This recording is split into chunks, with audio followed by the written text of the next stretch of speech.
récompense. Je demande à chacun parmi nous de sentir et de réfléchir et d'imaginer que pendant le majlis ou pendant la prière et la prière, qu'il imagine qu'il est à Karbala, qu'il imagine qu'il est à côté de la famille du prophète. Qu'est-ce qu'on peut imaginer là-bas? On voit quoi? Les corps sur la terre, les corps des martyrs, sans tête. Les enfants pleuraient, les femmes criaient et pleuraient, les gens assoiffés. Les ennemis injustes comme les sauvages et les féroces veulent tuer même le bébé. Ils disaient entre eux, ne laissez personne, tuez tout le monde. Même le bébé nourrissant, ils l'ont tué. Et les femmes et les enfants faibles n'avaient pas de solution, n'avaient pas de chemin, ne pouvaient rien faire, alors ils n'avaient qu'à pleurer. Quand on fait un majlis ou un prière, on participe avec eux. On crie et on répète Ah ya Zainab. Ah, ce mot en arabe qui sort le cri du mal. On a beaucoup de mal qui sort du cœur quand on dit Ah, Ah ya Zainab, Ah ya Hussein, ainsi de suite. Mais on ne va pas seulement s'occuper du côté des sentiments et du cœur. Ça c'est très important parce qu'on est humain et il faut donner la valeur au cœur et aux sentiments. Mais Allah subhanahu wa ta'ala nous a donné aussi la raison pour réfléchir, pour distinguer le vrai du faux, le mal du bien. On a trois côtés. Le côté humain, le côté où il y a la foi à l'intérieur, parce que la foi ne peut pas rester au niveau de la langue. Dire je suis croyant avec la langue, ça ne vaut rien chez Allah. Tu es musulman quand tu avoues avec la langue. Tu deviens un musulman apparemment. Mais si l'avouement, la soumission ne rentre pas dans le cœur et devient une foi stable, tu n'es pas croyant. En plus, tu es croyant, mais ça ne va pas rester la croyance et la foi dans le cœur. Il faut que ça se manifeste, ça sort, ça se montre à deux niveaux. Le niveau de tes actes et le niveau de ton comportement et ta conduite. Tu es un croyant, alors tu réagis comme le croyant. Donc, quand on maître le prophète et la famille du prophète, tu ne peux pas être un croyant et tu mens.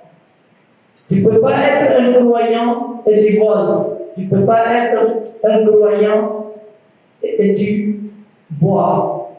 Tu ne peux pas être un croyant et tu vas être injuste.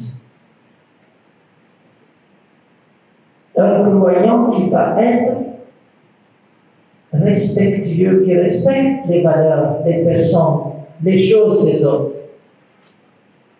L'islam se base sur l'akhlaq, les vertus, les comportements. إنما بعثت لأتمم مكارم الأخلاق. Le prophète a dit, je ne me suis pas envoyé que pour. إنما بعثت. Les deux mots en arabe, ça veut dire ça. Je ne me suis pas envoyé que pour. Pourquoi? dit au termine, pour terminer et compléter les meilleurs des vertus. Tu pries, tu aimes Hussein, et tu manques de respect à tes parents. C'est la contradiction. Tu pries et tu fais du mal à un autre croyant, à une autre personne. Tu ne peux pas joindre les deux en même temps. Si tu acceptes l'injustice, la petite injustice, tu vas accepter la grande injustice. Parce que tu cherches un intérêt, tu cherches, comme notre cher frère vient de nous expliquer, le bas monde, la vie bas, donc on a un problème. C'est pour ça que les gens de la Koufa ont laissé l'imam Hussein malgré qu'ils croient et qu'ils l'aiment. Ils lançaient contre lui et ils pleuraient. C'est ça la position, la contradiction. Moi, ma priorité, c'est les jeunes, les ados, les plus petits, l'obéissance des parents.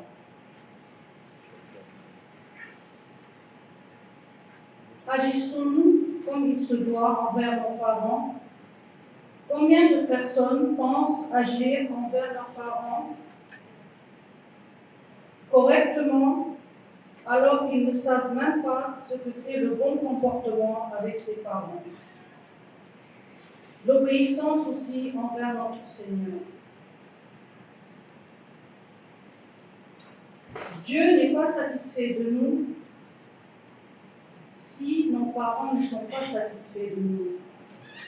Dieu, il est en colère de nous si Allah, il est en colère. Si les parents sont en colère de nous. Il faut savoir que Allah Azza wa Jal dit dans le Coran, il s'adresse à tout le monde par Bismillah ar-Rahman ar-Rahim wa qada rabbuka alla ta'budu illa iyya wa bil walidayni ihsana. Ton Seigneur a décrété que tu ne dois adorer que lui. Un Seigneur, un Dieu unique, nul associé. Il rappelle le droit le plus important, c'est l'unicité de Dieu, mais il rappelle aussi, il choisit le lien, c'est-à-dire l'importance pour nous les croyants, l'unicité avec la deuxième chose, وَبِالْوَالِدَيْنِ إِحْسَانًا. Il a ordonné, Allah Azza wa Jal, le meilleur des comportements et les meilleures des moralités, le plus grand des respects envers les pères et mères. Mais pourquoi Dieu a lié le droit de Dieu le plus important avec le droit des parents pour te rappeler que comme a dit le prophète sallallahu alayhi wa sallam, la satisfaction de Dieu est dans la satisfaction des parents et la colère, comme je viens de le dire, est dans la colère des parents. Si tu crois adorer Dieu correctement comme il se doit, alors il ne faut pas manquer de respect à ses parents. Surtout cette nouvelle génération. Surtout cette génération qui a ce téléphone entre les mains qui est Shaitan. Surtout la génération d'aujourd'hui. On ne peut plus demander un service à un enfant. Quand on demande un service à un enfant, c'est comme si on lui a demandé waouh, quelque chose d'extraordinaire. Alors que non, on vous a mis au monde, les parents s'occupent de vous correctement, ils vous donnent à manger. Le papa, il va au travail, la maman, elle s'occupe des occupations de la maison, aussi le travail. Allah vous demande une chose, de l'adorer et de respecter les parents. Le respect des parents est obligatoire. C'est écrit dans le Coran. Vous devez respecter vos parents. Comme on le dit aussi, si tu veux pas faire l'adoration complète, seulement par وَمَا خَلَقْتُ الْجِنَّ وَالْإِنسَ إِلَّا لِيَعْبُدُونِ. Dieu nous rappelle qu'il nous a créés, mais il nous a créés pour qu'on l'adore. Et bien, tu dois compléter ton comportement d'adoration en respectant ton père et ta mère. En respectant ton père et ta mère. J'insiste sur ça. J'insiste parce qu'on écoute beaucoup. Marlène, elle doit écouter les autres chers. J'insiste surtout sur ça. On vous parle ouf. Vous savez que ce que mon ouf, il est dit même dans le Coran, que vous ne devez pas dire ouf à votre père ou à votre mère. Et qu'est-ce que dit le Coran? Qu'est-ce que dit les hadiths? Qu'est-ce qu'ils disent? Ta mère, ta mère, ta mère, ton père. Le respect. Si vous ne respectez pas vos parents, vous ne pouvez pas réussir. Vous n'allez pas aller loin. Vous allez réussir quelque temps après. On se doit d'obéir. On se doit de prendre en charge nos parents quand ils sont âgés. On se doit aussi de prier pour eux quand ils ne sont plus de ce monde. De faire le jeûne pour eux. De faire tout ce qui est à faire pour un musulman. L'influence dans le comportement, dans la fréquentation, dans l'écoute de la musique, tout ça vous a perturbé le monde d'aujourd'hui. L'intelligence artificielle. Il y a beaucoup de hadiths où le prophète disait et confirmait que le paradis se trouve sous les pieds de la mer. Mais ça ne veut pas dire qu'on ne respecte pas son père. Tu veux rentrer au paradis? Respecte ce que Allah dit dans son livre. Respecte ta mère comme il se doit. Et ne délaisse jamais tes parents. Et respecte aussi ton père. Tout le monde connaît ce hadith. Personne ne peut me contredire sur ça. Tout le monde connaît ce hadith. Donc, on se doit tous de respecter. Je ne veux pas être trop long parce que c'est déjà moins 5. Mais voilà, moi je tenais vraiment à parler du respect des parents. Voilà, j'aurais voulu parler des salawats parce que quand on demande aussi de faire salawat à Muhammad ou à Ali Muhammad, on le fait avec, je ne sais pas, avec honte. Pourquoi quand on fait salawat à Muhammad ou à Ali Muhammad, ça vous permet de sortir l'hypocrisie de nos cœurs. Ça nous permet à nous tous, on a un côté hypocrite qu'on ne voit pas. Et salawat ala Muhammad wa ali Muhammad, il doit sortir du fond de son cœur.